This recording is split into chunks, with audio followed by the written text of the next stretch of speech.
గోవిందనామ మహాత్మ్యం, గోవిందనామం వెనుక ఉన్న చరిత్ర. మనము తిరుమలకి వెళ్ళినప్పుడు కనీసం ఒక్కసారి అయినా గోవిందా గోవిందా అని నామస్మరణ చేయకపోతే మనకు మన దర్శనం అసంపూర్తిగా అనిపిస్తుంది. భక్తుల నోట గోవిందా గోవిందా అనే ఘోషలు వినిపిస్తే మన హృదయం తెలియని ఒక ఆధ్యాత్మిక అనుభూతితో నిండిపోతుంది. అసలు మనమేమిటి స్వామిని గోవిందా అని పిలుస్తాం? మనలో చాలామందికి తెలియదు, గోవింద అనే నామం ఎలా శ్రీ వెంకటేశ్వర స్వామివారి ఇంకొక ప్రాచుర్యం పొందిన నామంగా మారింది. ఈ గోవింద నామాన్ని పొందేందుకు స్వయంగా కలియుగ దైవమైన వెంకటేశ్వరుడు తిరుమల కొండ నుండి దిగివచ్చాడన్నది శ్రద్ధాజనకమైన సత్యం. గోవింద నామం గురించి చరిత్రలోని కొన్ని పంక్తులు.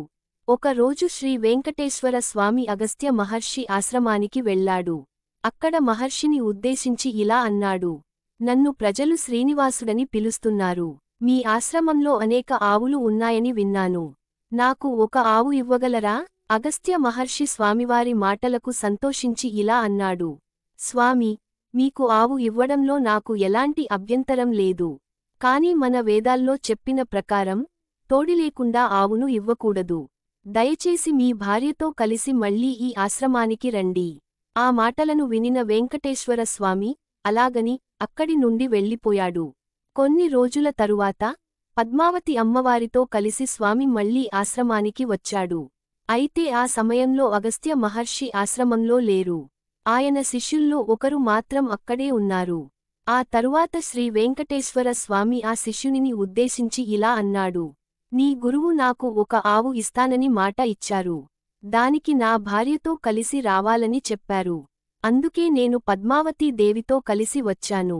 ఇప్పుడు నీవు నాకు ఆవును ఇస్తావా? అప్పటికి శిష్యుడు కొంత గందగోళానికి లోనయ్యాడు. ఆయన స్వామివారిని గౌరవంగా చూసి ఇలా అన్నాడు: స్వామి, మా గురువుగారు ప్రస్తుతం ఆశ్రమంలో లేరు. వారి అనుమతి లేకుండా నేను ఏమీ చేయలేను. దయచేసి మా గురువు తిరిగి వచ్చేటప్పుడు రావాలి. ఈ మాటలు విన్న వెంకటేశ్వర స్వామి కొంచెం కోపగించి వెంటనే తిరుమల కొండవైపు నడవసాగారు. అంతలోనే అగస్త్య మహర్షి అక్కడకు వచ్చారు. శిష్యుడు అప్పటివరకు జరిగిన సంఘటనలన్నీ మహర్షికి వివరించాడు. సంగతిని ఆలస్యం చేయకుండా అగస్త్య మహర్షి తన శిష్యులతో కలిసి ఒక ఆవును తీసుకొని స్వామివారిని వెంబడించాడు. శ్రీనివాస స్వామి కొంచెం దూరంగా వెళ్తుండగా మహర్షి మరియు ఆయన శిష్యులు పెద్దగా అరిచారు: స్వామీ, గోవు ఇందా. తెలుగులో గోవు అంటే ఆవు, ఇందా అంటే స్వామి లేదా ప్రభు అనే అర్థంలో ఆ కాలంలో వాడిన పదం. స్వామి ఏమీ పట్టించుకోకుండా ముందుకు సాగిపోతుండటంతో వారు మరింత గొంతెత్తి గట్టిగా పదే పదే పిలవసాగారు: స్వామీ, గోవు ఇందా. స్వామీ, గోవు ఇందా. గోవిందా గోవిందా. ఈ పిలుపులు విన్న వెంటనే స్వామివారు తిరుమల గర్భాలయంలో ప్రవేశించి అంతర్ధానమయ్యారు. ఇంతటి మహాత్ముడైన వెంకటేశ్వర స్వామి ఆ భక్తి ఘోషలతో సంతోషించి గోవింద అనే నామాన్ని సాక్షాత్తుగా స్వీకరించాడు. అప్పటినుండి భక్తులు తిరుమల కొండను గోవిందుడు ఉన్న ప్రదేశం గా భావించటం ప్రారంభించారు. ఇదే సమయంలో మరో యుగంలో గోకులంలో ప్రజలు ఇంద్రుణ్ణి సంతోషపెట్టేందుకు పూజలు చేయడం అనుసరించేవారు. అప్పుడు శ్రీకృష్ణుడు అన్నాడు: ఇంద్రునికి కాకుండా జీవంగా ఉన్న గోవులను పూజించాలి. ఈ మాటలపై గోకుల ప్రజలు గోవులను పూజించటం ప్రారంభించారు. ఇది చూసి ఇంద్రుడు కోపంతో ఉరుములు, మెరుపులతో కూడిన భారీ వర్షాన్ని కురిపించాడు. అప్పుడు కృష్ణుడు తన చిన్న వేలితో గోవర్ధనగిరిని లేపి ప్రజలను, ఆవులను రక్షించాడు. ఇలా కృష్ణుని గోవుల రక్షణకు ఇచ్చిన ప్రేమను గుర్తించి ఒక ఆవు తన పాలు కుమ్మరించి ఆయనకు కృతజ్ఞత తెలిపింది. ఆ సమయంలో ఇంద్రుడు కృష్ణుడిని గోవింద అని సంబోధించాడు, అంటే గోవులను పాలించే పరమాత్మ. శ్రీకృష్ణుడు గోవులను పూజించమని చెప్పడంతో ఇంద్రుడు కోపంతో ఉరుములు, మెరుపులు కలిగిన ఘోరమైన వర్షాలను కురిపించడం ప్రారంభించాడు. ఆకాశం చీకటిగా మారిపోయింది. గోకులవాసులు భయంతో వణికిపోయారు. వర్షాల తాకిడికి చెట్లు తెగిపడ్డాయి. ప్రజలు, గోవులు, పక్షులు అందరూ ఆ విపత్తుకు గురయ్యారు. ఆ సమయంలో కేవలం 7 ఏళ్ల వయస్సున్న శ్రీకృష్ణుడు తన చిన్న వ్రేలితో గోవర్ధనగిరిని లేపి అందరినీ దాని క్రింద రక్షించాడు. ఇంద్రుడు ఆపకుండానే 7 రోజులు 7 రాత్రులు వర్షం కురిపిస్తూ ఉండిపోయాడు. కాని శ్రీకృష్ణుడు కదలకుండా వేలితో గిరిని మోయిస్తూ తన ప్రజలకే కాదు గోవులకు పక్షులకు మృగజంతువులకు కూడా రక్షణ కల్పించాడు. అంతేకాదు ఆ గోవర్ధనగిరి క్రింద గోకుల ప్రజలు గోపాలు వృద్ధులు అందరూ ఆనందంగా సురక్షితంగా ఉండిపోయారు.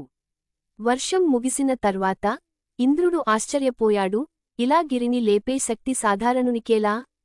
ఆపైనే అతనికి గ్రహం వచ్చింది, శ్రీకృష్ణుడు సామాన్యుడు కాదు. ఆయన పరమాత్మ.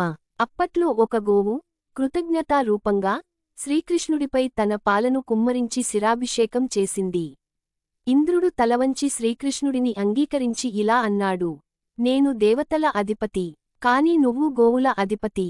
నీవు నిజమైన గోవిందుడు. అప్పటినుండి శ్రీకృష్ణుడికి గోవింద అనే నామం ప్రసిద్ధి చెందింది. ఇది గోవులను పాలించేవాడు అనే అర్థంలో గోవింద అని పిలవబడింది.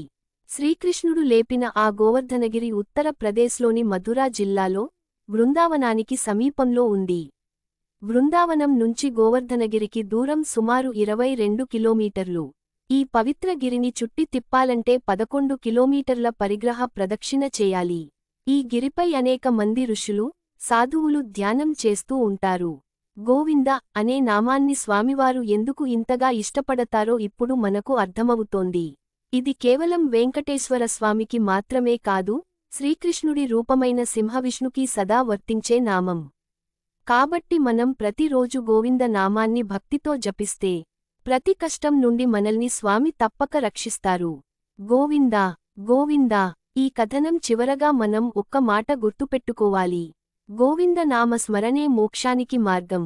ఒక్కసారి ప్రేమతో పిలవండి, గోవిందా గోవిందా. ధన్యవాదాలు. ఓం నమో వెంకటేశాయ.